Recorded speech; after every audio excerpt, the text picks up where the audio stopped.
Instantaneous rate of change या tangent line की slope को बोलते हैं डेरिवेटिव्स। इंस्टेंटेनियस का मतलब होता है वेरी स्मॉल। एक ऐसी लाइन जो किसी फंक्शन को या किसी कर्व को एक पॉइंट पे टच करे उसे कहते हैं टेंजेंट लाइन, और एक ऐसी लाइन जो किसी फंक्शन को या किसी कर्व को दो पॉइंट्स पे टच करे उसे कहते हैं सीकेंट लाइन। स्लोप कहते हैं राइज ओवर रन को। राइज कहते हैं वर्टिकल डिस्टेंस को और रन कहते हैं हॉरिजॉन्टल डिस्टेंस को। वर्टिकल डिस्टेंस यानी y के अंदर चेंज, हॉरिजॉन्टल डिस्टेंस यानी x के अंदर चेंज। चेंज को हम डेल्टा से डिनोट करते हैं। चेंज इन y मतलब डेल्टा y और चेंज इन x मतलब डेल्टा x। और ये किसके बराबर होता है? y2 माइनस y1 और x2 माइनस x1।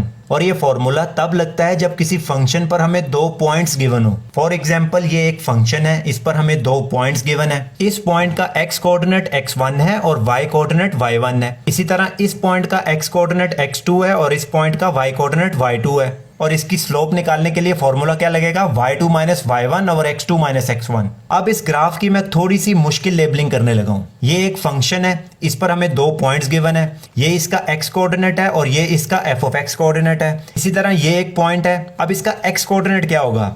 देखें, यहां से लेके यहां तक का जो डिस्टेंस है वो x है और यहां से लेके यहां तक का डिस्टेंस जो है वो लेट सपोज के h है। तो यहां से लेके यहां तक का डिस्टेंस क्या होगा? x प्लस h, और ये इस पॉइंट का x कोऑर्डिनेट होगा। इसी तरह इस पॉइंट का y कोऑर्डिनेट क्या होगा? f of x plus h। अब अगर हम इन दो पॉइंट्स को मिला दें तो सीकेंट लाइन बन जाएगी और इसका फॉर्मूला होगा y के अंदर चेंज यानी f of x plus h minus f of x के अंदर चेंज यानी x plus h minus x। और ये किसकी स्लोप होगी? सीकेंट लाइन की स्लोप। और ये फॉर्मूला हम तब यूज करेंगे जब हमें किसी कर्व पर दो पॉइंट्स दिए हों और हमसे कहा जाए कि सीकेंट लाइन की स्लोप निकालो। लेकिन अगर हमें किसी कर्व पर एक पॉइंट दिया हो और हमसे कहा जाए कि इस टेंजेंट लाइन की स्लोप निकालो, तो हम कैसे निकालेंगे? कोशिश करते हैं, एक दफा दोबारा देखें। ये एक फंक्शन है, इस पर हमें एक पॉइंट गिवन है। इस पॉइंट पर हमने एक टेंजेंट लाइन ड्रॉ की है और ये लाइन किसकी स्लोप है? टेंजेंट लाइन की स्लोप। इस पॉइंट का x कोऑर्डिनेट x है और y coordinate f of x है। अब हम क्या करते हैं, हम इस फंक्शन पर एक पॉइंट अज्यूम कर लेते हैं। अब हमने इस पॉइंट पर एक सीकेंट लाइन ड्रॉ की है और ये लाइन किसकी स्लोप है? सीकेंट लाइन की स्लोप। अब इस पॉइंट का x कोऑर्डिनेट क्या होगा?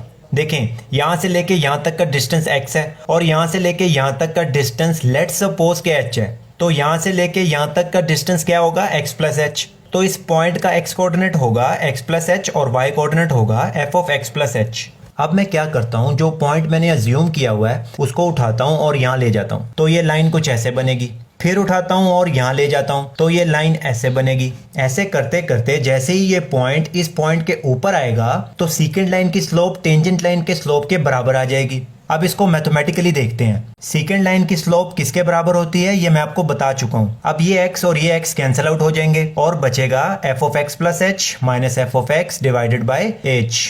अब देखें, जैसे जैसे ये फासला कम हो रहा था सीकेंट लाइन की स्लोप टेंजेंट लाइन के स्लोप के करीब जा रही थी, और जैसे ही ये फासला जीरो हुआ तो सीकेंट लाइन की स्लोप टेंजेंट लाइन की स्लोप बन गई। और इसकी नोटेशन क्या होगी? Limit h approaches zero f of x plus h minus f of x divided by h। और ये क्या होती है? टेंजेंट लाइन की स्लोप, जो कि डेफिनेशन होती है डेरिवेटिव की। और आपकी मर्जी है, आप इसको f डैश x लिख लें या dy बाय dx